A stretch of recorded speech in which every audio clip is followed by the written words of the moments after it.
Hai teman, Assalamualaikum warahmatullahi wabarakatuh. Kembali lagi di channel ini.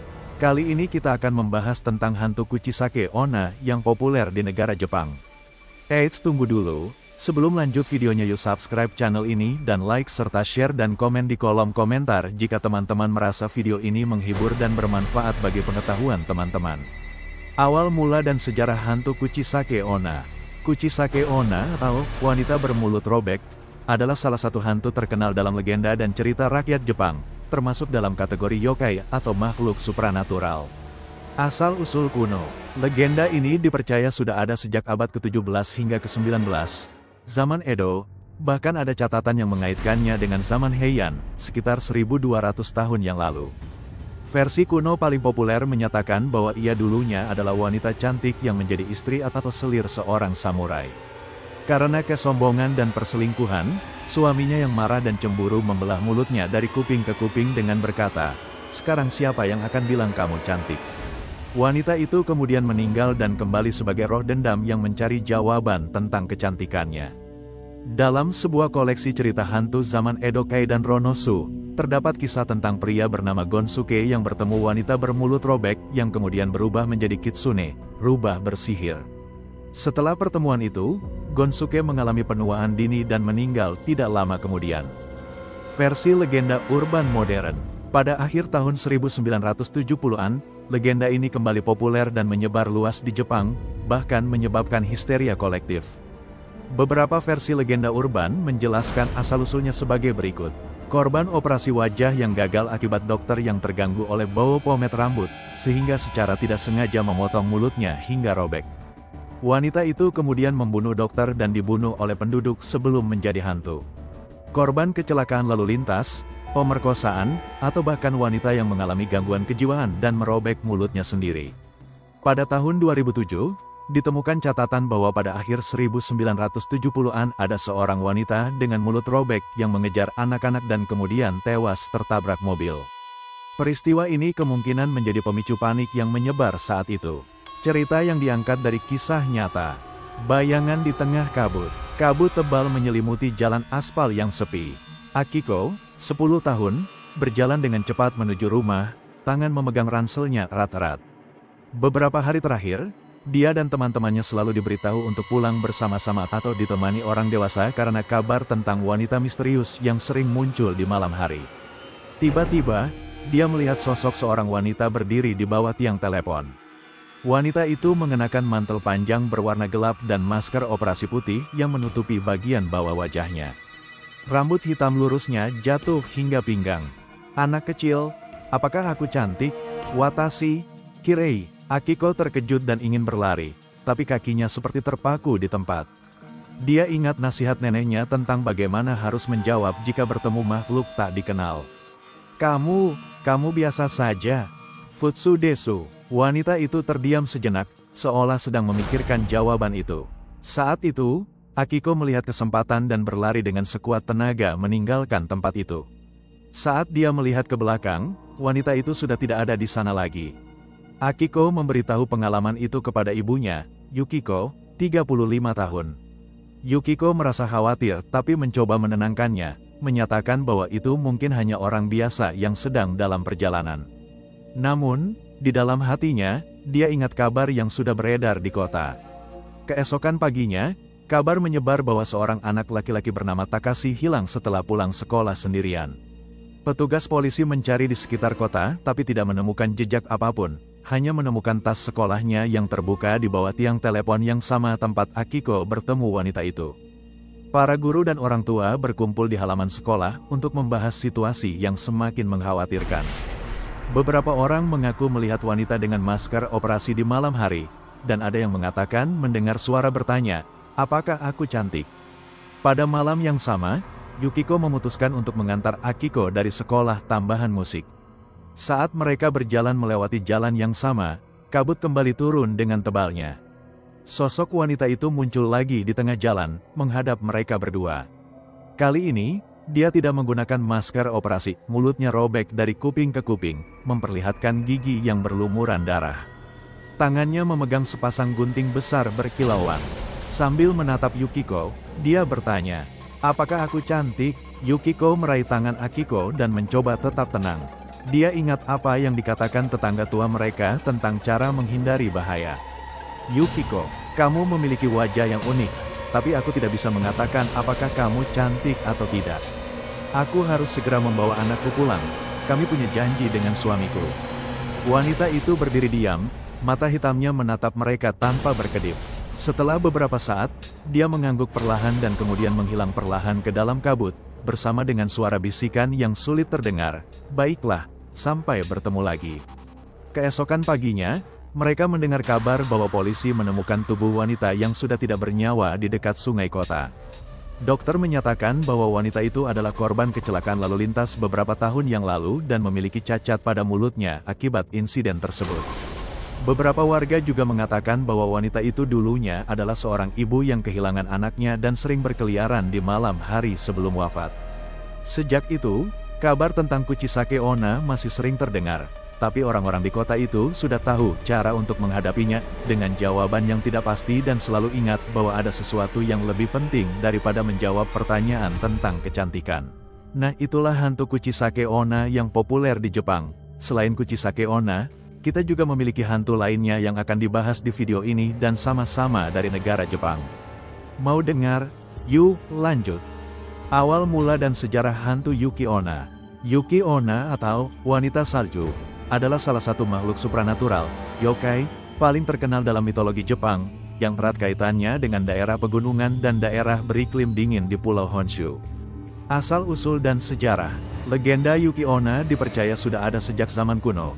Namun catatan tulis pertama tentangnya muncul pada periode Muromachi, abad ke-14 hingga ke-16, dalam buku Sogi Sokoku Monogatari karya penyair Renga Sogi. Dalam buku tersebut, Sogi menceritakan pertemuannya dengan Yuki Onna saat berada di Provinsi Echigo, sekarang Prefektur Niigata, menggambarkan sosok wanita cantik berusia sekitar 20 tahun dengan tinggi 3 meter, kulit putih hampir transparan, rambut putih panjang, dan berpakaian kimono putih yang bersinar. Nama Yuki Onna bervariasi di berbagai daerah Jepang. Di Prefektur Miyagi disebut Yuki Bamba, kuda pengantar salju, di Nagano dikenal sebagai Shigaken, nenek salju, di Yamagata disebut Yuki Joro, gadis salju, dan di Miyazaki serta Kagoshima dikenal sebagai Yuki Bajo, nenek salju. Ia juga memiliki nama lain yang terkait dengan es dan es batu, seperti Surara Onna, wanita es batu, dan Kanekori Musume, gadis es batu. Sebab menjadi hantu. Dalam berbagai versi legenda, asal-usul Yuki Onna berbeda-beda. Beberapa menyatakan bahwa ia adalah roh wanita yang meninggal karena terpencil di tengah badai salju atau terbunuh di daerah bersalju, sehingga jiwanya terperangkap dan menjadi roh yang mengasingi daerah tersebut. Di Prefektur Yamagata, ia dianggap sebagai putri bulan yang diusir dari dunia surgawi dan turun ke bumi bersama dengan salju, menari-nari di udara sebelum mendarat. Ada juga yang menganggapnya sebagai manifestasi alam semesta, yaitu roh salju yang bertugas mengatur musim dingin dan salju, bisa menjadi baik atau jahat tergantung pada sikap manusia terhadap alam. Perilaku Yuki Onna juga bervariasi. Di beberapa cerita, ia adalah makhluk yang kejam yang membekukan manusia dengan napasnya atau memanipulasi salju untuk membunuh. Namun di cerita lain, ia bisa menjadi baik dan bahkan membantu manusia yang tersesat di badai salju, dengan syarat mereka tidak mengingkari janji yang dibuat dengan dia. Cerita yang diangkat dari kisah nyata. Bayangan di badai salju. Badai salju menggulung dengan keras, menutupi jalan tanah dengan lapisan salju tebal setinggi lutut. Shinichi, 22 tahun, seorang pedagang keliling, sedang bersusah payah berjalan menuju desa terdekat bersama dengan teman satu kerjanya, Kenji, 25 tahun. Kedua pria itu sudah tersesat selama beberapa jam dan tubuh mereka mulai membeku. Kita tidak akan sampai ke desa pada malam seperti ini, Shinichi. Mari kita cari tempat berlindung dulu. Shinichi mengangguk dan melihat ke sekeliling. Di kejauhan, ia melihat nyala api redup yang berasal dari sebuah gubuk kecil yang tampak terabaikan. Mereka bergegas menuju sana dan membuka pintu dengan hati-hati. Gubuk itu hanya memiliki sebuah tungku kecil dengan bara api yang hampir padam dan beberapa tikar di lantai. Mereka segera menambahkan kayu bakar ke tungku dan mulai menghangatkan tubuh yang membeku. Tak lama kemudian, pintu gubuk terbuka perlahan dan masuklah seorang wanita cantik dengan kulit putih seperti salju, rambut hitam panjang, dan berpakaian kimono putih yang tidak terlihat basah meskipun sedang hujan salju. Bersuara lembut seperti angin. "Apakah kalian baik-baik saja? Saya melihat kalian tersesat di badai." Shinichi dan Kenji terkejut. Mereka tidak menyangka ada orang lain di daerah terpencil seperti ini. Wanita itu mendekati tungku dan mulai menambahkan kayu bakar tanpa meminta izin. "Terima kasih banyak, Nona. Kami sangat berterima kasih atas kebaikan Anda."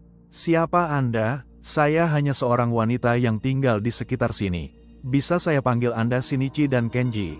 Kedua pria itu terkejut karena wanita itu tahu nama mereka, padahal mereka belum pernah memperkenalkan diri. Kenji mulai merasa tidak nyaman dan menarik lengan Shinichi, memberi isyarat agar berhati-hati. Namun Shinichi merasa ada sesuatu yang hangat dari wanita itu dan merasa tenang. Shinichi terbangun dengan rasa dingin yang menusuk tulang. Dia melihat Kenji sudah tidak ada di sampingnya, dan tungku sudah padam. Wanita cantik itu berdiri di dekat pintu gubuk, menghadap keluar. "Wanita, Kenji sudah pergi sebelum matahari terbit. Dia mengatakan harus segera sampai ke desa untuk mengirim barang dagangan." Shinichi merasa aneh karena Kenji tidak menyebutkannya sebelum pergi. Dia berdiri dan mendekati wanita itu, ingin bertanya lagi tentang identitasnya. Saat ia hampir menyentuh bahunya, ia merasakan dingin yang luar biasa dari tubuh wanita itu, seperti menyentuh blok es besar. Wanita menoleh ke arah Shinichi. "Kamu adalah orang yang baik, Shinichi. Saya akan membantu kamu sampai ke desa. Tapi kamu harus berjanji tidak akan pernah memberitahu siapapun tentang pertemuan kita malam ini." Shinichi dengan ragu-ragu mengangguk. Wanita itu kemudian keluar dari gubuk dan mulai berjalan di atas salju tanpa meninggalkan bekas kaki. Shinichi mengikuti di belakangnya, dan terkejut melihat bahwa jalan yang dilalui wanita itu menjadi jelas dan bebas dari salju tebal. Setelah beberapa saat berjalan, mereka tiba di pinggiran desa. Wanita itu berhenti dan menoleh ke arah Shinichi. "Sampai di sini saja perjalananku. Ingat janjimu, Shinichi. Jika kamu mengingkari janji itu, aku akan kembali untukmu." Sebelum Shinichi bisa menjawab, wanita itu mulai menghilang perlahan-lahan, berubah menjadi kabut putih yang terbawa angin. Shinichi berdiri terkejut dan tidak bisa berkata-kata. Shinichi sudah menikah dan memiliki seorang anak perempuan yang diberi nama Yuki. Pada malam musim dingin yang sangat salju, Shinichi sedang cerita tentang masa mudanya kepada istrinya dan anaknya. Tanpa sengaja, ia menceritakan tentang pertemuan dengan wanita cantik di gubuk kecil selama badai salju 5 tahun yang lalu. Saat ia selesai bercerita, pintu kamar anaknya terbuka dengan sendirinya dan masuklah seorang wanita cantik yang sama seperti yang pernah ia temui.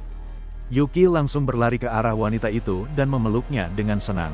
Menatap Shinichi dengan mata yang penuh kasih, namun juga sedikit marah. "Kamu telah mengingkari janjimu, Shinichi. Tapi karena kamu telah menjadi ayah yang baik dan mencintai anak kita dengan tulus, aku akan mengampunimu. Aku adalah Yuki Onna, roh salju yang telah menyimpan cintamu selama ini. Yuki akan selalu aman dan terlindungi oleh salju." Setelah mengatakan itu, wanita itu menghilang lagi bersama dengan angin sepoi-sepoi. Shinichi melihat anaknya yang sedang tersenyum dan menyadari bahwa meskipun wanita itu adalah roh dari alam semesta, cinta yang diberikan kepada mereka adalah nyata. Sejak itu, setiap musim dingin saat salju turun, Shinichi dan keluarganya selalu merasakan kehadiran seseorang yang hangat mengawasi mereka dari kejauhan.